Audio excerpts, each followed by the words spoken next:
It's time for the Brown Sports Bag on WCLU, the official local sports show here in Glasgow and Barren County. And now, alongside John Butler, here is your host, James Brown.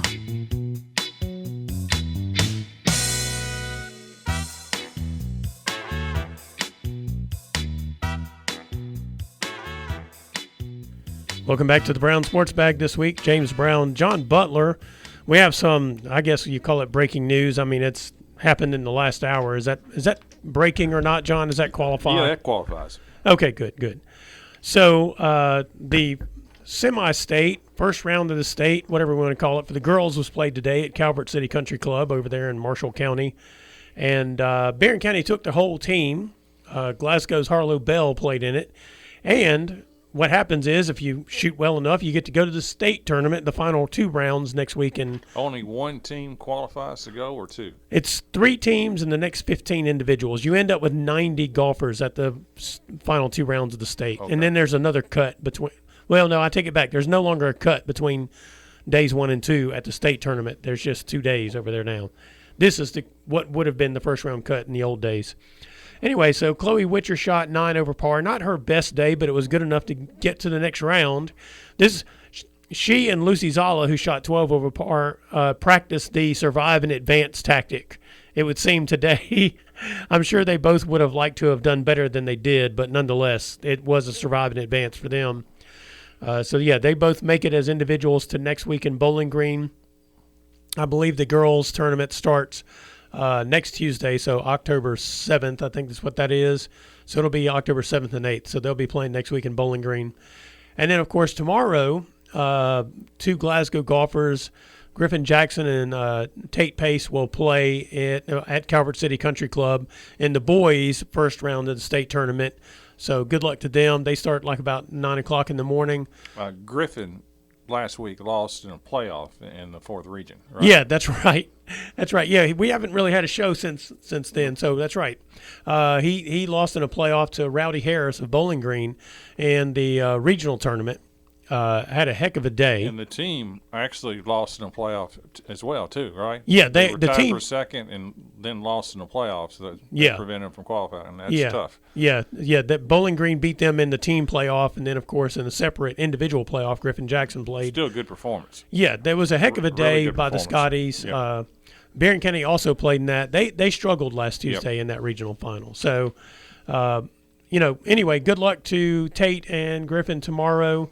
Hopefully they both can survive and advance as well. I'm sure in Griffin's case, he may have higher aims than surviving. I believe that was probably the case for Chloe today. But, some days like that in golf they're just like that. You just don't have your best day. And that was the case today, I guess, for them, although they get another shot at it next week at Bowling Green. In high school football from the Friday night, it was homecoming all around, John. I mean, there were a whole bunch of homecomings. Good weather. Yeah, it was a beautiful night for it. It's going to be beautiful this week too, from what it looks like. And the Trojans, I think they played their best game of the season when you get right down to it. They beat Grayson County 43-0. The way their offense had been playing, I just wasn't sure. If they were hurting themselves with penalties. They weren't finishing drives. They were just they were better than they were looking, but they had not been able to put it together. But they did it Friday night against Grayson County and won that game decisively. And they really needed that, I think, in preparation for this Thursday night's game at Greenwood. Against Greenwood. And Grayson County's not a bad team either. No. They've been they got a couple wins, was competitive, coming off some really good back-to-back years. So this was not just like a layover game. So that was a good win. Even the record of 3-3, 1-1 in the district. Mm-hmm. I thought it was Briggs Harris' best game of his young career. Threw for 103 yards and 3 touchdowns. He had a touchdown passes of 27, 21, and another 27 to Jackson Bird twice and to Steele Whitaker. So I thought he really, really played well. Big game for Jackson Bird, too. 3 touchdowns, 2 receiving, one rushing. Dalen Thomas, 133 yards. And you're beginning to see him become kind of the feature go-to back, which is probably the right move, to be honest with you. And, those are your your playmakers right there. Briggs, Jackson Bird, and Dalen Thomas are your real playmakers, can make big plays. And despite and after even all that, to throw a shutout defensively, just a really, really good performance by Barren, bouncing back after the Bowling Green loss and after the Monroe County loss, and that a very good win. Yeah, we talked about it last week. We talked about the fact that we thought they were better than they were looking, that the penalties, especially when they were having them and that kind of stuff, the mistakes they were making was really kind of putting them in a bad situation. You go back to the Monroe County game and the Bowling Green game, and maybe even if you go back to the game against Glasgow where there were 30 penalties called in the game, so I'm not sure about that one. But nonetheless. Well, less penalties and more explosive plays. Yeah, that's right. That's a pretty good recipe. Yeah. Don't kill your momentum with penalties. That's right. And so I thought it was just an all around, like you just pointed out. It was 15-0 at halftime. Barren scored. I mean, it was a close game in the first half. Barren scored late in the second quarter to go up 15-0, and then just really exploded in the third quarter. By the end of the third quarter, is a running clock, 36-0. Yeah. And just the fourth quarter didn't take time at all. But very good win. And you pointed out the Dalen Thomas thing. That's 2 games in a row he's run for over 100 yards and has been a workhorse in those 2 games.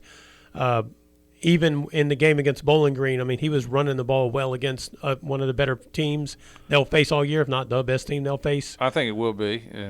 But he's playing well, and he needs to play well for this team and so forth. And it's very comforting to be able to give it to a back who can not only get you 4, but also can get you 44. Yeah. And it sets up a huge game this Thursday. So our Friday night game, they moved it up to Thursday against a really, really good Greenwood team. Yeah. I'm curious to see because Greenwood ended up manhandling Warren Central this past Friday. And Warren Central had been a much better team of late, and I was curious to see how that game was going to go. And Greenwood has played arguably South Warren better than anybody. Absolutely. It was 33-19 was the final score, and it was a close game until late in the fourth quarter. Yeah. So I'm curious to see what confidence the Trojans bring from this win over Grayson County, maybe some things that they figured out. I think they're going to bring confidence in, whether or not – I mean, still got to be able to play because Greenwood's going to come in confidence as well. Right. But, it should be a really good game this Thursday. Yeah, that game is at 7 o'clock. It'll be on the WCLU Burgundy 104.7 with Jay Turner on the call. Are you going to be there this Thursday? I'll be there. It should be it's going to be an interesting game. I'll be there too. I'm interested to see how it goes. Meanwhile, the Glasgow Scotties, they rolled over Hart County 35-6. I will tell you this. Jalen Bradley had one of those games that when you go back, it's just full of highlight reels of things he did in the game. You look at Glasgow was up 14-0.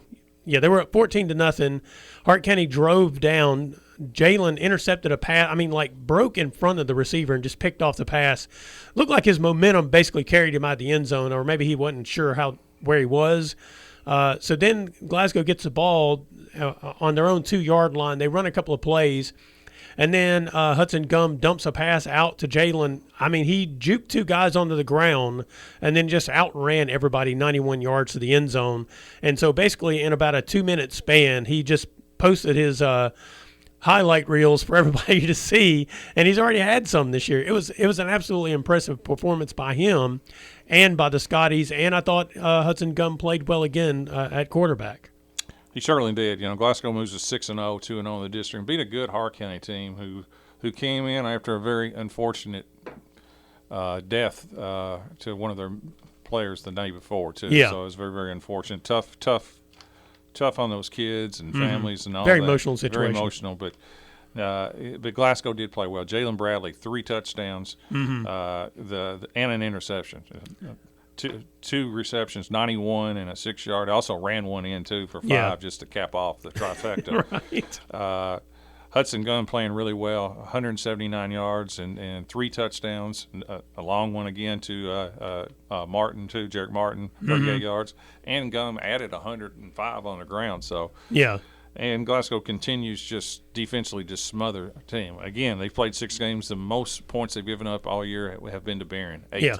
That's right. So it's got to be arguably, in terms of scoring defense, probably the number one team in the state, or top 3 or 5 or whatever. I can't imagine anybody being much better than that. So yeah, they're just they're playing well, and I mean, Hart County's not, in fairness, not the Hart County of a couple years ago. Yeah, they're still not bad. They're kind of like the Grayson is to Barren. It's a good win.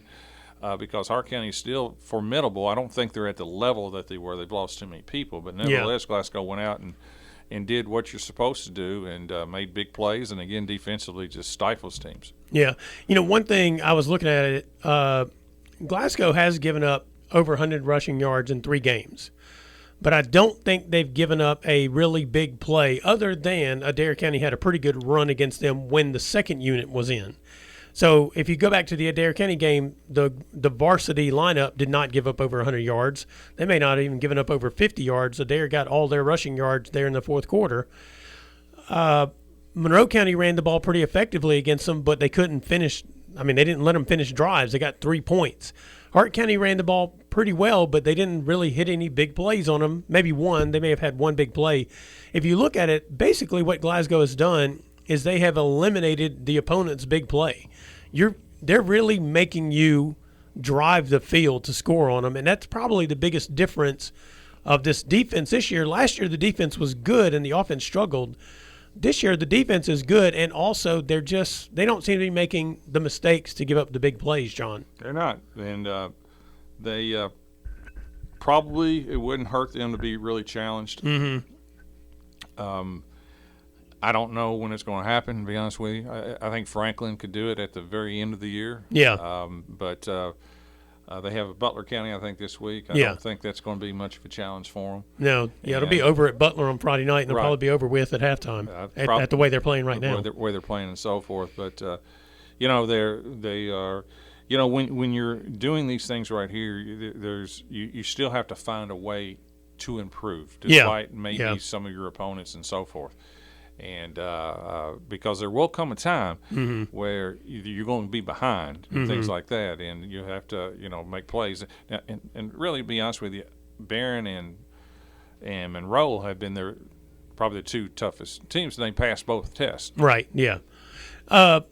Right now, Glasgow is living up to that coach cliche where they say we just work on ourselves every week.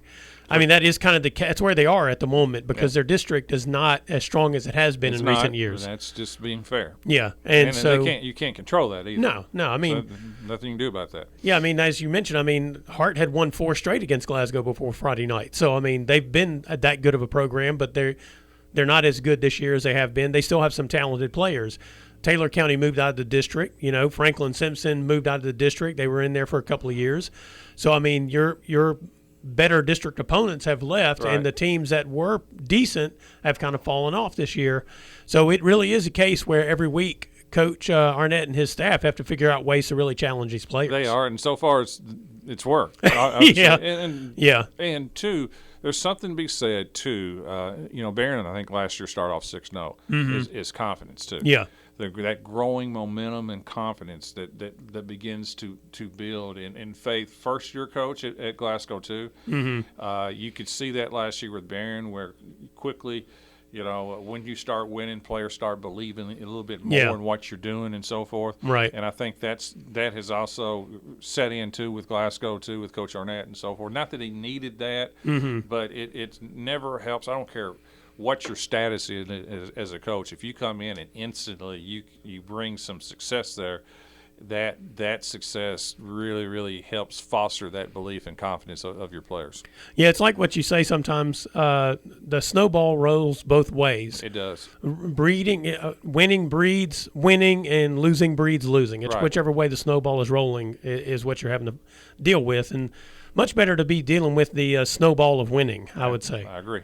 Meanwhile, the Caverna Colonels, they lost to Christian County 40-32. Heck of a performance by Tyson and Kenyon Martin. I think they combined for 25 tackles, 200 and something yards rushing, and like 50 yards passing. It's kind of a recurring thing, though, right? It is, isn't it? Yes. I mean, but they just could not. They had a couple of chances in the fourth quarter. It was tied up 32-all. They forced a couple of turnovers. They just could not finish the drives. And then the thing about Christian County was they had 3 guys who were pretty good receivers. Their line wasn't very good at blocking, so they would just chuck the ball up in the air, and all 3 of those guys were probably about 6'3" to 6'5" and could run, and that was basically their offense. They had a running back who was all right, but eventually they just kept throwing it up in the air, and if you only got 2 Martins and you're relying on some freshmen to cover these other guys, you're going to give up some plays, and that's eventually what happened. It was a case of whichever team got the last big play, that was going to be the game, and that turned out to be Christian County with about, 3 or 4 minutes ago, I think it was. Anyway, so they go on the road this Friday at Fulton County Open District play, and then they play Ballard Memorial. No, they play Russellville after fall break and play Ballard Memorial as well. I'd say they can win 2 of those 3, and they could win the Russellville game and get they could get a home playoff game if they win 2 of those 3 anyway.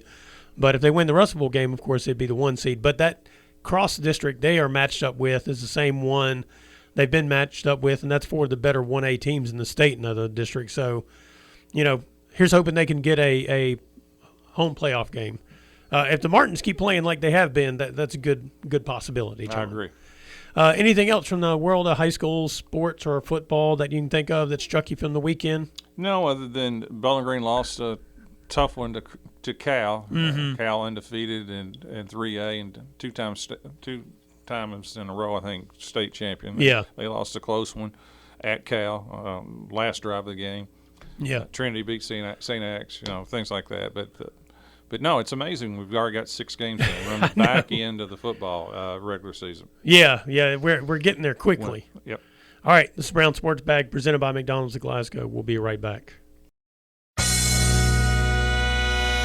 Presented by McDonald's of Glasgow, it's back to the studio with James and John, the Brown Sports Bag.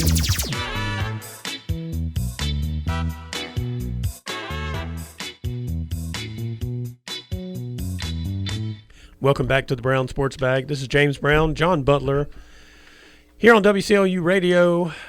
And, John, I put this second segment on here because just to amuse you. It takes a big person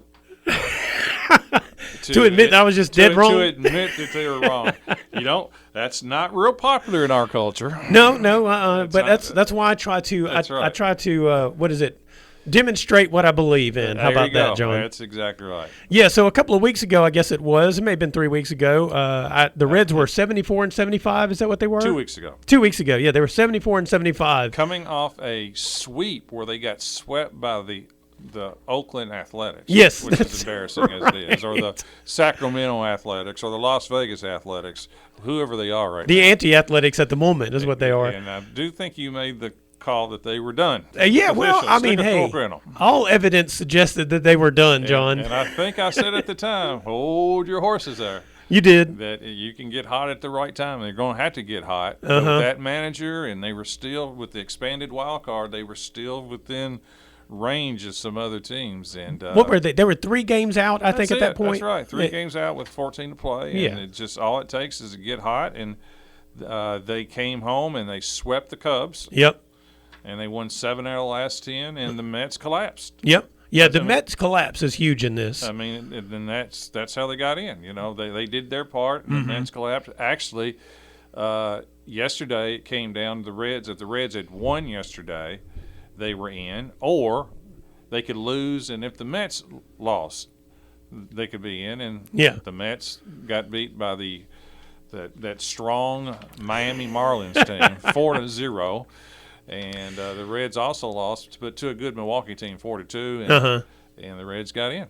Is Terry Francone, is he sending deep dish pizza or something to Mets people now to the Mets, as a payoff? To the Marlins for knocking the Mets out. Well, maybe to the Mets for ringing it like that. And the Mets have either the highest payroll in the game or the second highest payroll. Yeah. You want to talk about an utter disaster of a situation for the Mets. Yeah, to collapse at the end. Yeah. With a lot of good players on that team, too. So that's why baseball's funny, though. You can pay whatever you want to pay, but it's long term, consistently, it's to your benefit. But but short term sometimes it's not. And congratulations to the Reds. I got a lot of friends who are not casual Reds fans. But I got some who are big Reds fans, and I know they're tickled to death. And heck, they got a chance. I mean, the way the first round of the wild card playoffs works is it's best out. It's 2 out of 3. Yeah. However, the road team stays on the road. Mm-hmm. So the Reds will be in L.A. They play the Dodgers Tuesday, Wednesday, Thursday. They got to win 2 out of 3 to win the series. It's not like they're coming back and get a home game. Yeah. And listen, the Reds pitching, their starting pitching is tremendous. Hunter Green is one of the best pitchers in the game when he's healthy, and he's healthy. Mm-hmm. And he'll pitch Tuesday, and they've got a left-hander. His last name is Abbott. It's really good. They've got some good pitchers. The Cincinnati's problem is they don't hit consistently, and they don't have a whole lot of pop, not a lot of home run hitters as well. But they got a great manager, Terry Francona, and they've got what they say in poker: if you got a chip, you got a chance. and they got a chance, and the playoffs, since it's been expanded, has historically seen teams that have gotten hot late do really well in the playoffs. So, I mean, do you think the Reds qualify as having been hot late? I mean, I know they won. They won 7 out of 10. Yeah. I mean, they're not scorching hot in terms of, they're not coming in like 15 out of 17, but they did enough to get in, and their starting pitching makes them really dangerous. Yeah, I'm curious because you mentioned, like, they don't have a whole lot of pop. They're facing a team that might be the best hitting team in baseball. Yes. So, I mean, it is kind of a classic case of pitching versus hitting, even though the Dodgers also have some pitchers. Oh, they got great pitchers. They got, the Blake Snell, the Cy Young Award winner last year, who's been injured, but now he's back. You got Ohtani, who's going to pitch in the playoffs. Oh, they got great pitching. Yeah. The Dodgers on paper are the best team in baseball. They've not had a great year for them. Yeah. They've not played up to their talent level. They didn't. Injuries in the pitching staff. Yeah. Will Smith, their catcher, has been hurt, and so Max Muncy, their first baseman, has been out here and there. And sometimes it looks like to me they were just kind of playing to get ready for the postseason. Yeah. So on cruise control. We'll see. If you just had to wager, if you're forced to place a bet on who's going to win the entire thing, it'd be the Dodgers for the whole thing. Yeah. But the Reds, they've got a legitimate chance. They're all 4. There's 4 games tomorrow in the wild card, 2 out of 3, and some great matchups. Boston at the Yankees. That's a great matchup. That's a bunch of Northeast grudge match right there. The Cubs, all the Cubs fans, they're hosting the Padres. Yeah, that's pretty cool too. Yeah. So you have that matchup as well, and then you have the Cleveland and Detroit, who's that's a real good rivalry as well. So should be fun if you like baseball. Yeah, I think it'll be pretty interesting. And I guess right now I'm curious to see if the teams that play in this wild card, the ones that come out, get hot, play well right here, if that carries into that next round. It does at all. It has so far. It's a disadvantage. I really like Seattle. They're playing great, but they've got to sit out a week. Yeah. And that's Milwaukee, who's the best record in baseball. Kind of slowed down a little bit. Yeah. Now they've got to sit around and wait. So is the Phillies, and who I really like. The Phillies' everyday lineup is probably as good as the Dodgers. So, but they'll be facing teams coming off that Tuesday, Wednesday, Thursday series, and that with all that momentum, the winner of that one, and it's tricky. That's a real tricky series for them. It is It is quite a challenge to figure out in a sport where you basically play every day how you can simulate that everyday action in practice. And you want to give them some couple of days rest just to kind of clear their mind, and it does give you an opportunity to set your pitching rotation too. That's a good part. That's right. They should be fresh, but for the everyday hitters, when you're not seeing that live. Real major league pitching, so forth. You're doing more batting practice stuff and things like that. It can be a little tricky. Yeah, and also I'm guessing if you're playing in a sport where you play every day, you have a kind of an everyday game routine that you go through. Right. You have your practice days splashed in there, but really, I mean, what you're doing is all built around playing the game, and so. I'm curious to see how that affects. It has had an effect in the last couple of years where the teams coming out of these wild card rounds are the ones that are playing better. Seems to. Yep. Yeah, and so, Also, going back to the Reds thing, you mentioned Terry Francona. I mean, he's proven he's one of the best managers in Major League Baseball. Yes. And he had the reclamation project in Boston. Won the World Series, and I think they were down 3-0 to the Yankees and came back and won. Yeah. Yep. So, I mean, he's a guy. It's fascinating that the Cincinnati brass decided to hire this guy. After just not too long ago, it looked like they were ready to throw in the towel on the whole situation in terms of the ownership, meaning they weren't really interested in investing, and they had, I guess, the criticism they took at the time, they ended up taking to heart, and they've really decided to put back into this organization to try to bring back the Reds, and so they hired the guy who brought back the Red Sox. Well, let's be fair. It's cheaper to hire a manager than it is to spend $200 million on a free agent to come in. Well, that's true. And they've got good young players. Yeah. To say they spent a lot of money, they have not spent a lot of money. But their young players are the ones that are carrying them. Yeah. Well, they didn't spend a lot of money, but they went and got a guy who has a track record of doing. They spent money in scouting and things like right. that. They've done it the Tampa Bay kind of way in a lot of ways. But they went out and got a good quality manager. That's not a huge expense, though. No. They're trying to do it as cheaply as possible, but let's just hope that they're successful because it'd be great to see the Reds back as one of the top teams in Major League Baseball.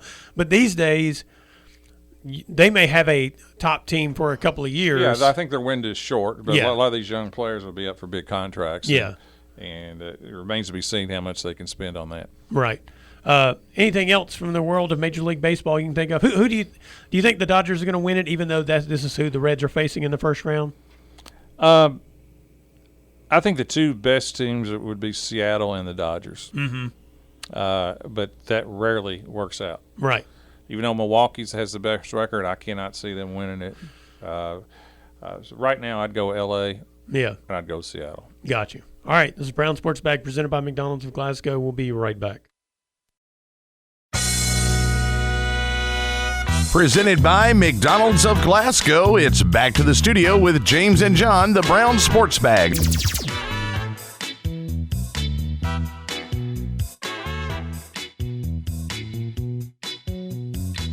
Welcome back to the Brown Sports Bag. James Brown, John Butler, presented by McDonald's of Glasgow. They've got some sandwiches. You guys need to go get them. They're back by demand. John, you mentioned I didn't put Kentucky's score on our little sheet right here when we were off air. I made the comment, did they play? I mean, they certainly did play. They played for a quarter. Well, I guess it was more than that. But really, it just kind of turned sideways on them. So we're going to actually start with this incredible comeback Louisville had against Pittsburgh. And they down double digits twice in the first half and second half. Came back down 17-0, I believe. Yeah, they were down. I mean, it was a disaster for them in the first quarter. It looked like. Yeah, I had either a fumble return or a pick six return. I can't remember which one by Pitt. Yeah. That's a good win at Pitt. Yeah. 34-27, and the quarterback really, really showed, why they went out and got him from USC transfer. Moss, I think, is like Miller Moss maybe. Yeah. Threw for close to 400 yards.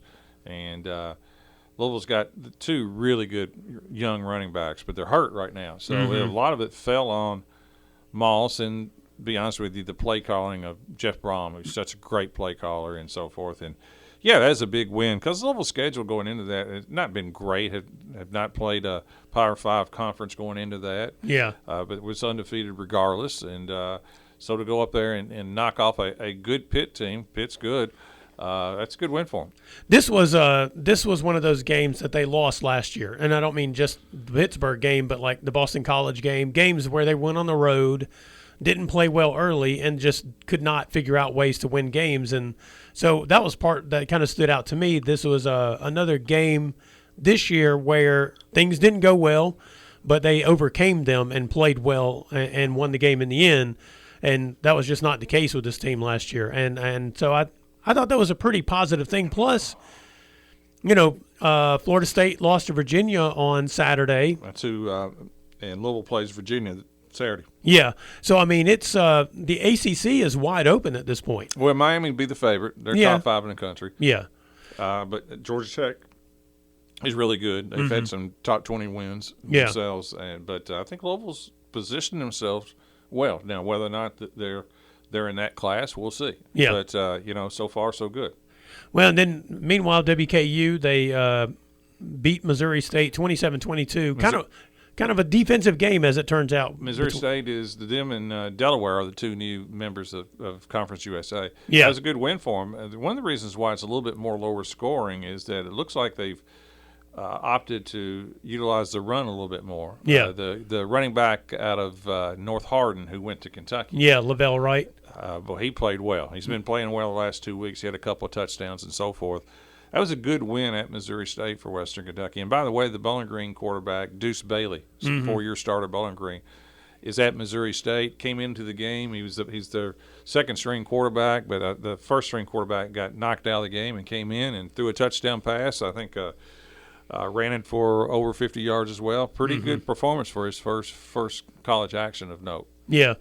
He proved that his high school career was not a fluke. Oh, he makes big plays. Yeah, he does. He's a lot of fun to watch play a sport, no matter what it is. Yeah, I thought that was a sound win for WKU. It's a short turnaround. I think they play Friday night against Delaware. Okay. So it'll be a short week for them to get ready for that game, and I think. They look pretty good in Conference USA at the moment. It looks like they do. It looks like a typical Coach Helton team. Very, very good offensively, and they get enough defense, and they can win games. And then, as you mentioned, Kentucky, they ended up losing to South Carolina. There's the bad news with Kentucky. Now, at least the good news, they're playing Bowley, the freshman, and so at least he's, there's something you can at least evaluate or whatever. Right. And he was okay, but he took a beating, and once Kentucky gets behind, their offense it's just hard for them. Mm-hmm. The bad news is that their next 3 games are Georgia, Texas, and Tennessee. Yeah, looks like an ugly run. That's pretty brutal. You have to play better than that against South Carolina if you want to go to these other 3 places and people to circle them and say you got a shot. That's tough. Yeah, that's if you're. to the point where I heard some discussion. I think on the KSR show this morning where they were discussing should they consider bringing in some of these Division II, sort of like the WKU situation, bring in some Division II coordinators / quarterback combos to just have a plug and play offense because that's silly. Well. They're looking for anything at this point with the offense that Kentucky continually has. It's a little late for that this year. It is. It's starting to sound more like a whole plug and play system might be the thing that a lot of people are leaning toward. I don't know. I think it's a talent thing as well, but I do think their offensive system has to drastically change. Yeah, that was kind of what they were saying is that Kentucky recruits like they're Georgia. They try to recruit Georgia talent. They get second-tier Georgia-esque talent, which means they're not as good as the teams they're having to beat in the SEC, and they're not innovating some other way to try to compete. They're just not dynamic enough offensively. Yeah. That's the bottom line, especially from the quarterback position. Yeah, and they kind of pointed out how Vanderbilt has figured out a way to compete in the SEC, and they're historic doormat. Top 20 team in the country. Yeah. Well coached. But they got a dynamic quarterback. Yeah, that guy's something else. Yep. But I think that was part of the deal. When you look around, if you're Kentucky and you look around and you see that Vanderbilt is now a threat in the SEC, you have to ask yourself, how is this not us? Vanderbilt is it's offensive system in the quarterback. They've got a quarterback that reminds me of Baker Mayfield. Mm-hmm. So that same moxie and confidence and so forth. You just need a couple of those dudes. Yeah. To make that jump. Mm-hmm. Indiana's done it. Yeah. Vanderbilt's done it. Yeah. So, when people are just, we're in the SEC, we can't. Yes, it's possible. You just got to get the right fit and the right player. Yeah. And it's not necessarily all players. It's the right player, especially at that quarterback position, that can change the whole thing. Kentucky's good enough defensively. Year in, year out. Yeah. It's offensively. If Vanderbilt can do it with all their restrictions on scholarships and money, then Kentucky can do it.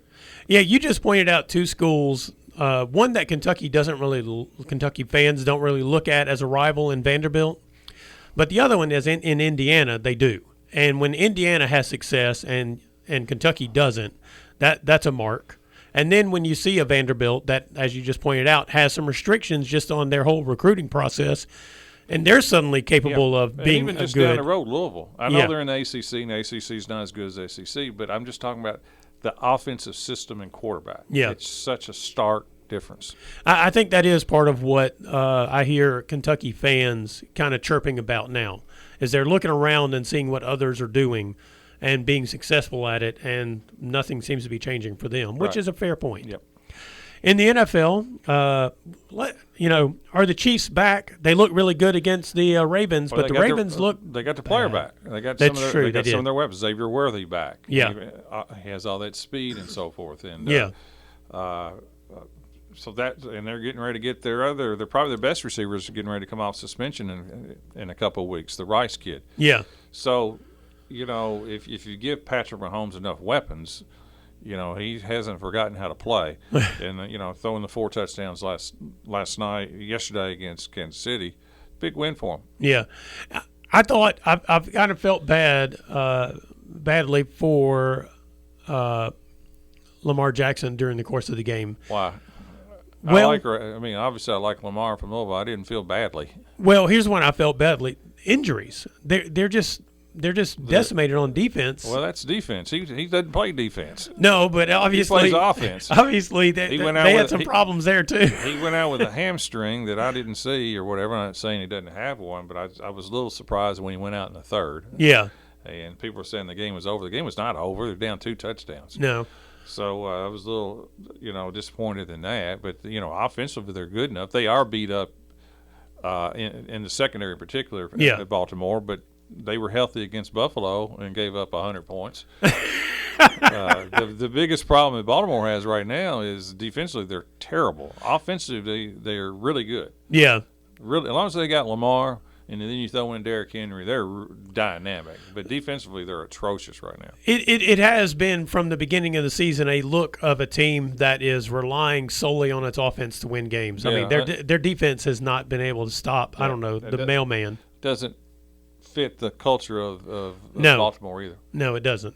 As I was watching the game, I was actually thinking about the last couple of seasons Drew Brees was in New Orleans, where they kept trying to rebuild the defense in New Orleans because their offense was good enough to win, but they could never get the defense fixed. And so New Orleans was never as good as they could have been because their defense wasn't good enough. No matter how many points they could put up, they couldn't stop anybody. It's sort of like also maybe watching the Dallas Cowboys this year, where their defense just isn't good. Their offense is good, and it seems like the Ravens have become kind of a one-dimensional team at the moment.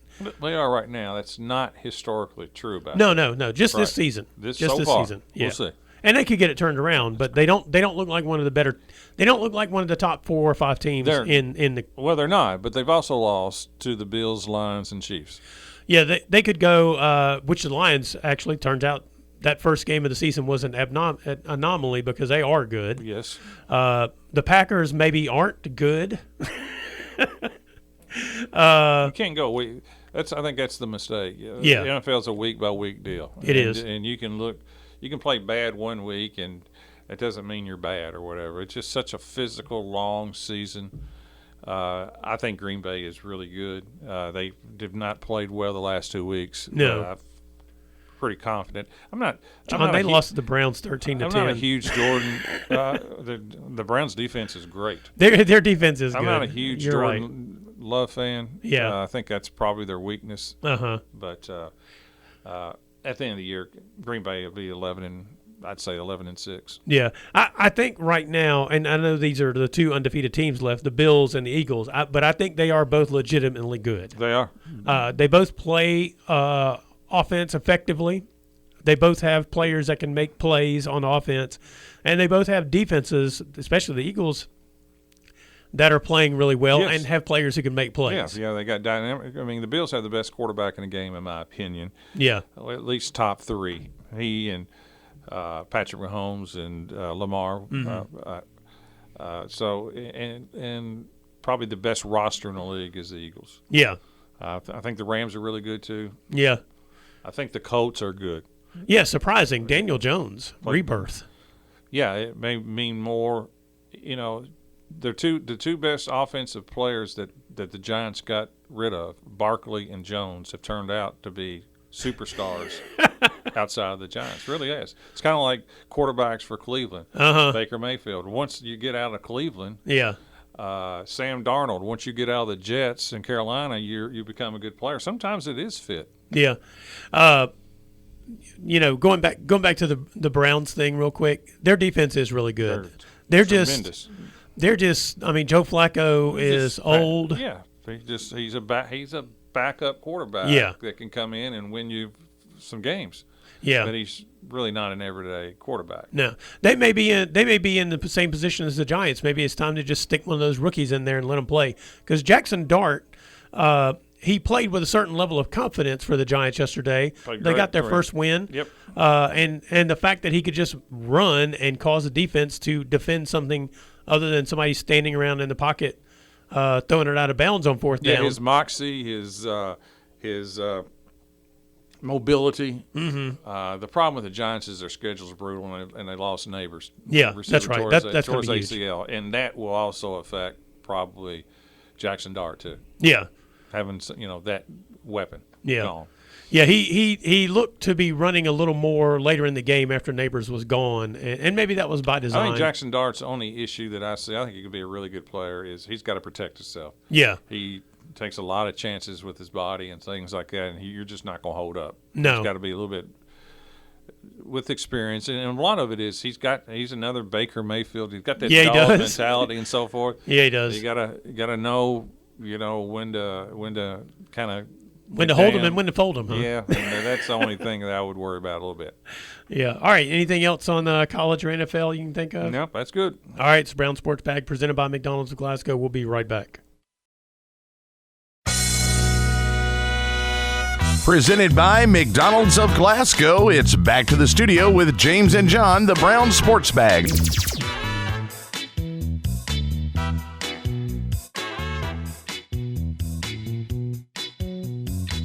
Welcome back to the Brown Sports Bag. James Brown, John Butler, presented by McDonald's of Glasgow. We're going to close out the show today over these last 5 minutes or so, talking about other sports going on in the area. And we're going to start out with a soccer game that is being played today. Glasgow is playing at Warren East in boys soccer. The winner will be the number 1 seed in the 15th district tournament, which begins this coming Saturday at Warren East High School.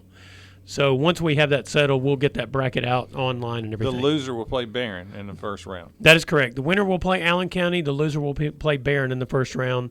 I know when the times are, but the bracket's not set, so I've not put it out there yet. Barren is 7-6-2, 3-3 in the district, and Glasgow's 8-8-3, and 4-1 in the district. Those are good records, aren't really they? 8-8-3. That's right. 500 soccer. But yeah, to be honest with you, I think Warren East boys are the best team in the district. They've really kind of gelled.